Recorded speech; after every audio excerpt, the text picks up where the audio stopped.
High বন্ধুরা, movies and cartoon 3.0-তে আপনাদের স্বাগতম।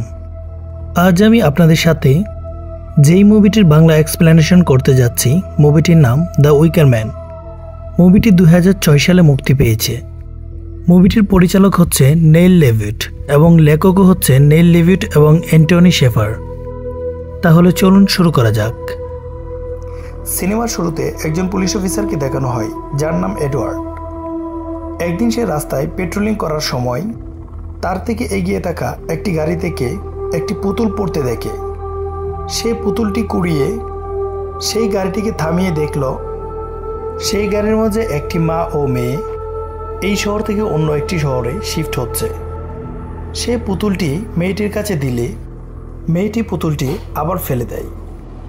এডওয়ার্ড সেই পুতুলটি হাসিমুখে আবার কোরানোর জন্য গেলে পিছন থেকে একটি গাড়ি এসে সেই মা এবং মেয়ের গাড়িটিকে ধাক্কা দেয়, যার ফলে গাড়িটি ছিটকে যায়। এডওয়ার্ড অনেক চেষ্টা করেও সে মা এবং মেয়েকে বাঁচাতে পারল না। এই দুর্ঘটনাটি এডওয়ার্ডের জীবনে মারাত্মক প্রভাব ফেলে। সে মানসিক রোগীর মতো হয়ে যায়। বহুদিন সে আন্ডার ট্রিটমেন্টে থাকে এবং সিদ্ধান্ত নেয় সে আর পুলিশের চাকরি করবে না। এই ঘটনার পর 1-2 মাস কেটে গেলেও এডওয়ার্ডের এখনও হ্যালুসিনেশন হয় এবং তার নিয়মিত এর জন্য ওষুধ খেতে হয়। একদিন এক অফিসার এডওয়ার্ডের সাথে দেখা করতে এলে তার নামে আসা বেশ কয়েকটা দরকারি কাগজ আর সাথে একটা চিঠি দিয়ে যায়। সেই অফিসার চলে যাওয়ার পর এডওয়ার্ড কাগজগুলো খুলে দেখল এডওয়ার্ডের সাবেক ফিয়ন্সে একটি চিঠি পাঠিয়েছে। এডওয়ার্ড এবং সেই মহিলার বেশ কয়েক বছর হলো বিচ্ছেদ হয়েছে। এরপর থেকে তাদের মধ্যে কোনো কথাবার্তা হয়নি, তাই সেখানে এই চিঠিটি এডওয়ার্ডকে ভাবিয়ে তুলল। চিঠিতে লেখা আছে তার মেয়ে রোয়ান বিগত 2 সপ্তাহ ধরে নিখোঁজ আছে। তার সেই ফিয়ন্সের নাম ছিল উইলো, যে কিনা সামারজাইল নামের একটা ছোট্ট দ্বীপে থাকে, আর এইখানেই সে ছোটবেলা থেকে মানুষ হয়েছে। শহর থেকে দূর সামারজাইল প্যাসিফিক নর্থ ওয়েস্টের একটা প্রাইভেট আইল্যান্ড, যেখানে ফার্মারদের একটা কমিউনিটি আছে। ছোট রোয়ানের পক্ষে কোনো মতেই এখান থেকে পালানো সম্ভব নয়, এমনকি তার কমিউনিটি এ ব্যাপারে কোনো সাহায্য করছে না। তাই তার এডওয়ার্ডের সাহায্যের দরকার। পুলিশ অফিসার হওয়ার কারণে সেই প্রস্তাব খারিজ করতে পারেনি। তবে অদ্ভুত ব্যাপার হলো সামারজাইল এতটাই প্রাইভেট আইল্যান্ড যেখানে লোকের যাওয়া আসা তো দূরের কথা, কোনো মোবাইল টাওয়ার পর্যন্ত নেই। সব জানার পর এডওয়ার্ডের বন্ধু তাকে যেতে মানা করলেও পুরনো সব স্মৃতি বলে এডওয়ার্ড রওনা দিল সামারজাইলের উদ্দেশ্যে। যাওয়ার পথে একটা বাচ্চা মেয়েকে দেখে এডওয়ার্ডের অ্যাক্সিডেন্টের হ্যালুসিনেশন হয়, যার কারণে সে পুনরায় ওষুধ খেয়ে নিজেকে শান্ত রাখে। একটা নির্দিষ্ট জায়গা অবধি আসার পর ওই দ্বীপের দিকে কেউ যেতে না চাইলে একজন বয়স্ক লোক মিলারের সাথে আলাপ করে যে সামারজাইলে দরকারি জিনিসপত্র সরবরাহ করে। এডওয়ার্ড তাকে সেখানে পৌঁছে দিতে বললে সে প্রথমে রাজি হয়নি, কারণ ওইখানকার লোকেরা বাইরের অজানা মানুষদের আগমন একদমই পছন্দ করে না। বেশ কিছু টাকার বিনিময়ে লোকটি এডওয়ার্ডকে সামারজাইল থেকে কিছুটা দূরে নামিয়ে দেয়। এডওয়ার্ড তখন জঙ্গল পেরিয়ে একটি লোকালয়ে আসলে বেশ কিছু লোকের সাথে দেখা হয়। সেখানে থাকা লোকগুলো তার প্রতি অসন্তোষ দেখায়। তখন এডওয়ার্ড বলে, আমি একজন পুলিশ অফিসার, আমি এখানে এসেছি একটি শিশু হারানোর তদন্ত নিয়ে। আপনাদের বাসিন্দারই একজন লোক আমাকে এখানে ডেকে এনেছে।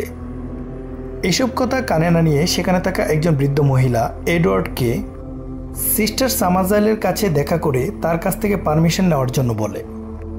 এডওয়ার্ড যখন রোয়ানের ছবি দেখিয়ে তাদেরকে বলে এই মেয়েটির জন্যই আমি এসেছি, তখন সেখানে থাকা লোকগুলো অনেকটা না চেনার ভান করে মুখ ঘুরিয়ে নেয়, যা এডওয়ার্ডের অনেকটাই সন্দেহজনক লাগে। অবশ্য তার মায়ের নাম বললে সেখানে থাকা লোকগুলো বলে সিস্টার উইলো নামের একজন মহিলা মিটিং হাউসে থাকে, কিন্তু এই ছবি তার মেয়ের নয়। এরপর এডওয়ার্ড একটি বাড়িতে আসে কয়েকদিন থাকার জন্য। এই বাড়ির মালিক ছিল একজন মহিলা। সেই মহিলার নাম ছিল সিস্টার পিচ। এখানে লক্ষণীয় বিষয় ছিল এই বাড়ির অধিকাংশ মানুষই ছিল মহিলা।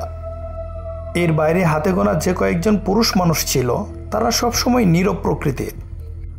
তখনই উইলো সেখানে এসে এডওয়ার্ডকে তার রুম দেখিয়ে দেয়। রুমে ঢোকার আগে এডওয়ার্ডের এখানে আসার কারণ সবাইকে জানালে তারা রোয়ানের ব্যাপারে সবাই উদাসীন দেখায়। তখন সেখানে একটি মৌমাছি একটি টেবিলের উপর বসে, যেটা এডওয়ার্ড একটি গ্লাস দিয়ে মেরে ফেলে, যার কারণে সিস্টার পিচ একরকম রিয়্যাক্ট দেখায়, যা দেখে এডওয়ার্ড অনেকটা অবাক হলো। রুমে উইলো এডওয়ার্ডের জন্য একটা চিঠি রেখে গেছে, যেখানে তাকে 1 ঘন্টার পর ব্রিজের পাশে একাকী দেখা করার জন্য লেখা আছে। এডওয়ার্ড সেখানে একা একা উইলোর সাথে দেখা করে এবং সব কিছু খুলে বলতে বলে। এডওয়ার্ড তাকে এও বলে যে কেন তাকে ছেড়ে সে এখানে চলে এসেছে, এমনকি তার একটি মেয়ে আছে সেটাও তাকে জানালো না। উইলো তার প্রশ্নের উত্তরগুলো অনেকটা অসম্পূর্ণভাবে দিল, যেমন রোয়ানের জন্য তার বাবাকে না ডেকে এডওয়ার্ডকেই কেন ডাকলো, শুধু কি তার উপর ভরসা আছে এই জন্য? উত্তর না পেয়ে এডওয়ার্ড তেমন জোর করল না। উইলো বলে রোয়ান যে নিখোঁজ হয়েছে এ ব্যাপারে কেউ বিশ্বাসই করতে চাইছে না, কিন্তু তার বিশ্বাস সে এখানেই আছে। এডওয়ার্ড আরও প্রশ্ন করতে গেলে উইলো কিছু একটা দেখে সেখান থেকে পালিয়ে যায়। সন্ধ্যায় রুমে এসে ব্যাগ চেক করতে গেলেই এডওয়ার্ড চমকে ওঠে, কারণ তার ব্যাগ থেকে এভরিথিং ইজ ওকে ট্যাপটি মিসিং। তার মানে হলো তার ব্যাগটি কেউ একজন খুলেছে। এই ব্যাপারে জিজ্ঞাসা করতে গেলে শুনতে পায় পিচ 2জন অন্ধ যমজ মহিলাকে বলছে 2 দিন পর যে উৎসব হতে চলেছে তার জন্য প্রস্তুতি নিতে। এডওয়ার্ড এসব দেখে তেমন কথা বাড়ায় না। সারা রাত দুঃস্বপ্ন দেখে ঘুম থেকে জেগে উঠলে তার কানে আসে বাচ্চার কান্নার আওয়াজ। সে দেখে রোয়ানের মতন একটা বাচ্চা জঙ্গলের দিকে দৌড়ে যাচ্ছে। এডওয়ার্ড রুদ্ধশ্বাসে ওর পিছু নিয়ে একটা আস্তাবলে এসে ঢুকে। সেখানে সে রোয়ানকে পায় না, হয়তো এটা তার হ্যালুসিনেশন।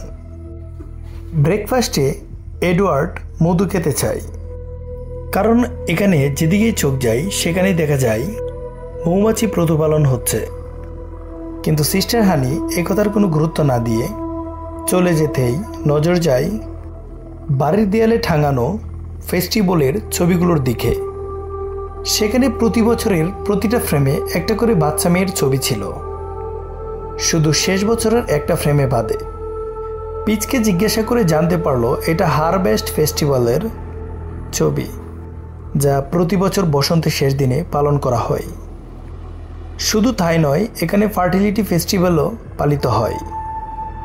তাকে লাস্ট ইয়ারের ফাঁকা ফ্রেমটার ব্যাপারে জিজ্ঞাসা করলে সে জানায় গতকাল রাতে ওটা পড়ে নষ্ট হয়ে গেছে, তাই এটা সারাতে দেওয়া হয়েছে। এডওয়ার্ড লক্ষ্য করে এখানে বেশিরভাগ ছেলেদের কাজ মেয়েরাই করে, পুরুষরা প্রায় নেই বললেই চলে। এমনকি প্রত্যেকে তার কাছ থেকে কিছু একটা লুকোচ্ছে এরকমই মনে হচ্ছে তার। এডওয়ার্ড এর পরে বাচ্চাদের স্কুলে আসে এবং সিস্টার রোজের সাথে দেখা করে। অবাক ব্যাপার হচ্ছে এখানেও শুধু মেয়েরাই পড়ছে।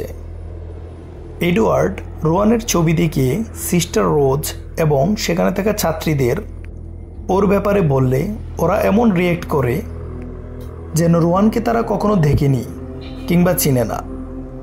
এডওয়ার্ড তখন সন্দেহ করে এবং স্টুডেন্ট অ্যাটেন্ডেন্স খাতা চেক করে। তখন সে রোয়ানের নাম দেখতে পায় এবং সে রীতিমতো অবাক হয়, কারণ সিস্টার রোজ মিথ্যা বলছে এটা মানা যায়, কিন্তু বাচ্চারাও মিথ্যা বলছে এটা কি করে মানা যায়। তখন রোজ বলে রোয়ান আগুনে পুড়ে মারা গেছে, যেটা উইলো মানতে চায় না। এমনকি তারাও বিষয়টাকে ইগনোর করে, কারণ তাদের মধ্যে মৃত্যু বলে কিছু হয় না। এটা এক প্রকার বিশেষ পর্যায় যেখানে নির্দিষ্ট সময় পর মানবাত্মা দেহত্যাগ করে প্রকৃতির মধ্যে বিলীন হয়ে যায়। এডওয়ার্ড তখন আর বেশি কথা বাড়ায় না। লোকালদের থেকে জেনে সে চার্চের কবরস্থানে আসে। উইলো সেখানে উপস্থিত হয় এবং বলে এখানে রোহানকে খুঁজে লাভ নেই, কারণ সে এখনও বেঁচে আছে। এই জায়গাটা বহু যুগ ধরে কবরস্থান হিসেবে ব্যবহারও করা হয় না, ফলে পুরনো সমাধিগৃহে এখনও হয়তো জল ভরে থাকে। রোহানের সাথে যা হচ্ছে এর পুরোটাই একটা চক্রান্ত, কারণ উইলো মুক্ত চিন্তাধারার হওয়ায় সে এখান থেকে বেরোতে চেয়েছিল। তাই দ্বীপের রানী সিস্টার সামারজাইল তার শাস্তিস্বরূপ রোহানকে সরিয়ে এখন উইলোর সাথে কিছু একটা করতে চাইছে, এবং এর সাথে উইলো আরও একটা সিক্রেট প্রকাশ করে যে রোহান আর অন্য কারণ নয়, এডওয়ার্ড আর তার সন্তান। সব শুনে এডওয়ার্ড দ্বন্দ্বে পড়ে যায়, কারণ কার কথাই সে বিশ্বাস করবে। সত্যি যদি রোহান তাদের দুজনের মেয়ে হয়, তাহলে প্রথম থেকে সে কেন এটা লুকিয়ে রেখেছে?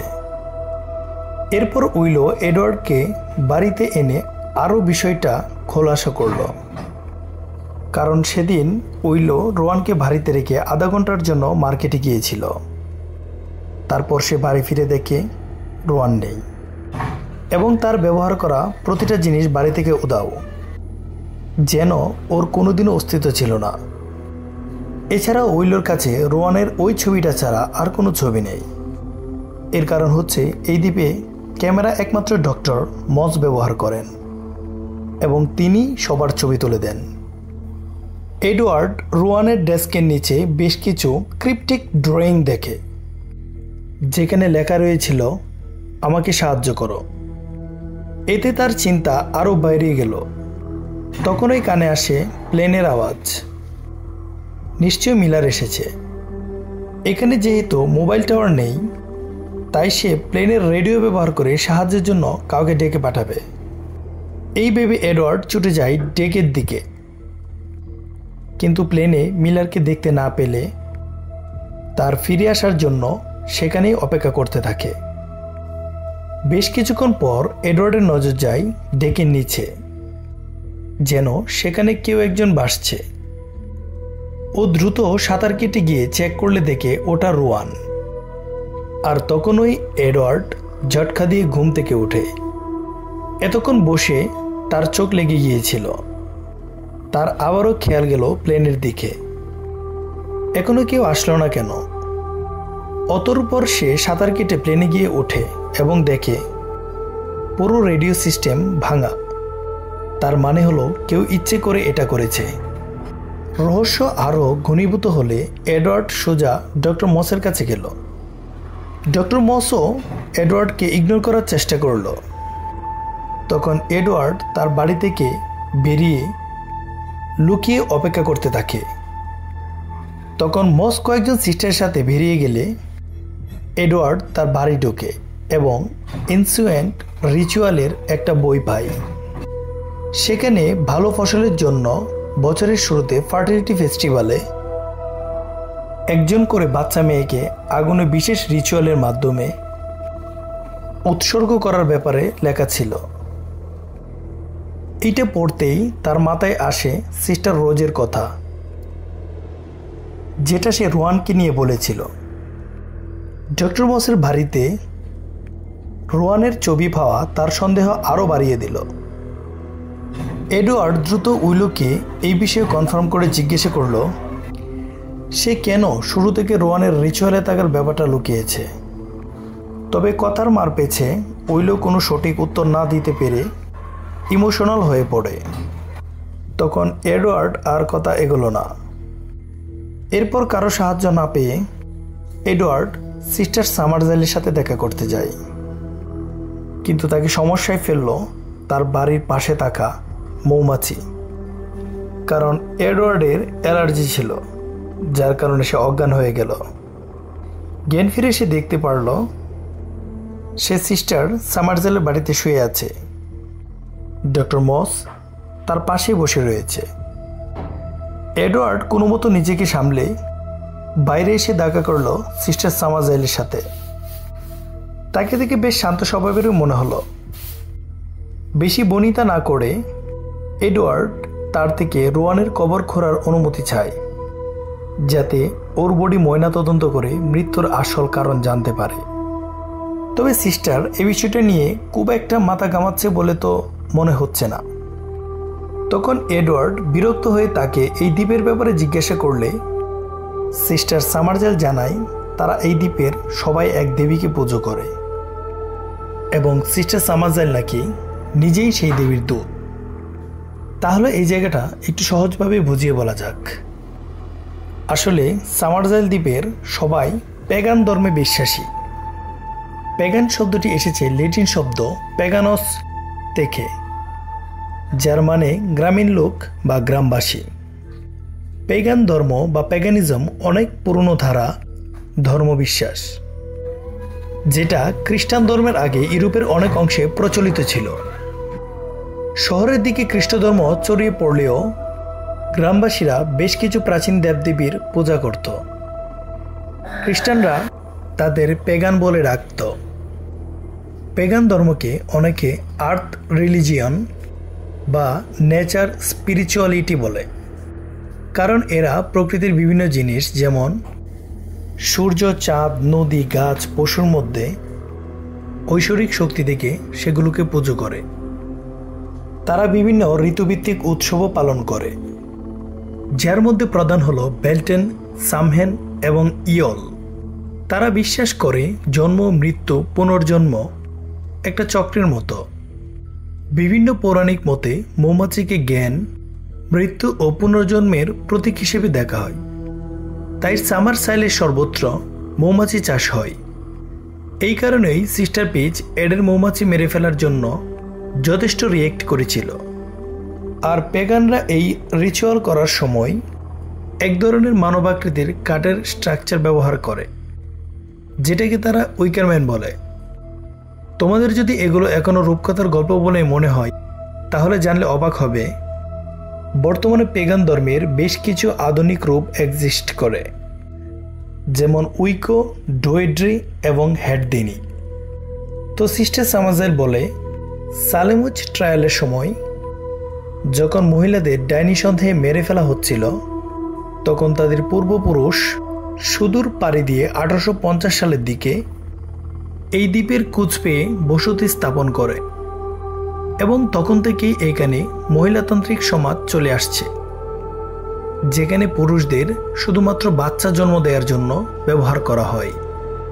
সব শুনে এডওয়ার্ড বুঝে যায় এখানে কি লেভেলের ভণ্ডামি চলছে। তাই এডওয়ার্ড কথা না বাড়িয়ে রহস্যভেদ করার জন্য চলে আসে। রাতে সে রোয়ানের কবর খুললে সেখানে দেখতে পায় একটি পুতুল, যেটা পুড়ে যাওয়া অবস্থায় ছিল, সেটাই শুধু কবরস্থানের ভিতরে। তখন সে সন্দেহ করে রোয়ান নিশ্চয় এখনো বেঁচে আছে এবং তাকে এরা এখনো লুকিয়ে রেখেছে। তখনই সে রোয়ানের কান্নার আওয়াজ শুনতে পায়, যেটা আসছিল ভূগর্ভস্থ কবরস্থানের নিচ থেকে। এডওয়ার্ড সেখানে রোয়ানের সোয়েটারের ছেঁড়া অংশ দেখে জলের মধ্যে নেমে কিছু না পেয়ে ফিরে আসতে গেলে দেখে বেরোনোর রাস্তা কেউ লক করে দিয়েছে। বেচারা কারো সাহায্য না পেয়ে জলের মধ্যে সারা রাত কাটিয়ে দিলে সৌভাগ্যবশত উইলো ওকে সকালে খুঁজতে এলে সেখান থেকে উদ্ধার করে। সে উইলোকে সতর্ক থাকতে বলে এবং সোজা চলে যায় সিস্টার সামারজেলের বাড়ি। কিন্তু সেখানে বেশ কিছু অদ্ভুত জিনিস এডওয়ার্ডকে দুশ্চিন্তায় ফেলে দেয়, যেমন সিস্টার সামারজেলের হাজব্যান্ড এবং উপরের রুমে বন্দি মৌমাছি সহ একজন নারী।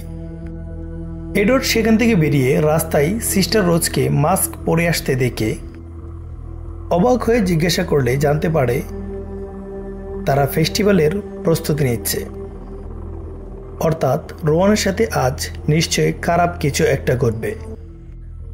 তার আগে যেমন করেই হোক তাকে উদ্ধার করতে হবে। রোজের থেকে সাইকেল চিনিয়ে সে বেরিয়ে পড়ে ভারের উদ্দেশ্যে। সেখানে উপস্থিত সকল পুরুষদের কাছ থেকে সাহায্য চাইলে কেউ ভয়ে সাহায্য করতে আসে না। এরপর সে প্রতিটা ভারী খুঁজে রোয়ানকে খুঁজতে থাকে, কিন্তু কোনো লাভ হয় না। এমনকি তার সাইকেলটাও সুযোগ বুঝে কেউ নিয়ে পালায়।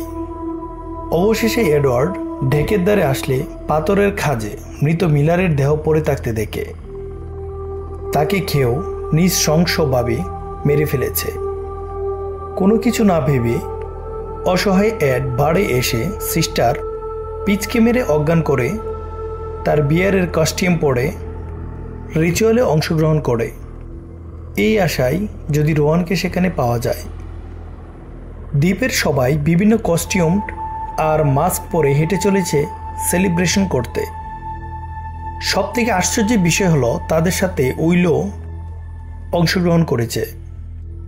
অনেকটা পথ চলার পর তারা জঙ্গলের ভিতরে একটা জায়গায় উপস্থিত হলে এডওয়ার্ড দেখে একটা বড় গাছের সাথে রোয়ানকে বেঁধে রাখা হয়েছে। এডওয়ার্ড একটুও দেরি না করে রোয়ানকে উদ্ধার করে তাকে নিয়ে ছুটে চলল ডেকের দিকে। সিস্টার সামারজাইলের আদেশে ততক্ষণে বাকিরাও এডওয়ার্ডের পিছু নিয়েছে। ওদের থেকে বেঁচে গাছের আড়ালে লুকোনোর সময় হঠাৎ রোয়ান এডওয়ার্ডের হাত ছেড়ে জঙ্গলের আরও গভীরে লুকিয়ে পড়তে ছুটে চলে। কিন্তু এ কি, রোয়ান ছুটতে ছুটতে অপর প্রান্তে চলে যায়, যেখানে সিস্টার সামারজাইল এবং তার মা অপেক্ষা করছিল। এডওয়ার্ড এটা থেকে রীতিমতো ঘাবড়ে যায়। সে ভেবেই পাচ্ছে না তার সাথে কি হতে চলছে। সিস্টার সামারজাইল হেসে বলে, ধন্যবাদ মিস্টার এডওয়ার্ড, স্বেচ্ছায় এখানে আসার জন্য। তুমি উইকারম্যানের পরম্পরা পূর্ণ করেছ। আর এই ঘটনারই মধ্যে প্রকাশ হয় আসল রহস্য। আসলে রোয়ান কখনোই নিখোঁজ হয়নি, সবটাই ছিল তাদের প্ল্যানের অংশ। শেষ বছরে তাদের ফসল ভালো না হওয়ায় দেবতাকে সন্তুষ্ট করার জন্য তাদের দরকার হয় নিজের রক্তের সম্পর্কের কাউকে তার প্রতি উৎসর্গ করা। তাই এই ক্ষেত্রে কাজে আসে উইলো। সে প্রথম দিন থেকেই এদের সাথে মিথ্যে সম্পর্কে ছিল। তার আসল উদ্দেশ্য ছিল মেয়ে সন্তান হলে তাকে নিয়ে এই দ্বীপে ফিরে আসা, যাতে তাদের প্রজন্ম আরও এগিয়ে চলে। উইলো আর অন্য কেউ নয়, সে হচ্ছে স্বয়ং সিস্টার সামারজাইলের মেয়ে। যখন সে জানতে পারে তাদের একটা বড় উৎসর্গের প্রয়োজন, তখন সবাই মিলে এডওয়ার্ডের কাছে ওই চিঠি পাঠায়। তাদের অনুমান ছিল এডওয়ার্ড উইলোর কথাই নিশ্চয়ই ছুটে আসবে, আর সেটাই সত্যি হলো। এডওয়ার্ড প্রথম দিন এখানে আসার পুরো দ্বীপের মানুষ এমনভাবে ঘটনা সাজায় যাতে এডওয়ার্ড তাদের মায়াজালে আরও জড়িয়ে পড়ে। তখনই এডওয়ার্ড ওদের দিকে বন্দুক তাক করে গুলি চালাতেই ধাক্কা লাগলো, কারণ উইলো অনেক আগেই বুলেটগুলো বের করে নিয়েছিল। কিছু বোঝার আগেই এডওয়ার্ডের উপর সবাই ঝাঁপিয়ে পড়ে। তাকে বস্তাবন্দি করে নিয়ে আসা হয় বাঁশের তৈরি বিশাল উইকারম্যানের স্ট্যাচুর সামনে, যার মধ্যে বন্দি রয়েছে বিভিন্ন পশু। সেখানে এডওয়ার্ডকে দড়িতে বেঁধে একদম উপরে তুলে রোয়ানের হাতে ধরিয়ে দেওয়া হলো জ্বলন্ত মশাল। এডওয়ার্ড চিৎকার করে রোয়ানকে আগুন লাগাতে মানা করে, বলতে থাকে সে ওর বাবা। কিন্তু কে কার কথা শোনে। ধীরে ধীরে আগুন ছড়িয়ে পড়ল। এডওয়ার্ডকে পুড়তে দেখে সবাই উচ্চস্বরে উল্লাস করতে লাগলো। এডওয়ার্ড বুঝতেই পারল না এই দ্বীপে এসে কখন একটা শিকারী নিজেই শিকার হয়ে গেল। এই ঘটনার পর কেটে যায় 6 মাস। শহরের কোনো এক ভারে দেখা যায় উইলো আর হানিকে, আবার একটা নতুন শিকারের খোঁজে। আর এরই সাথে শেষ হয়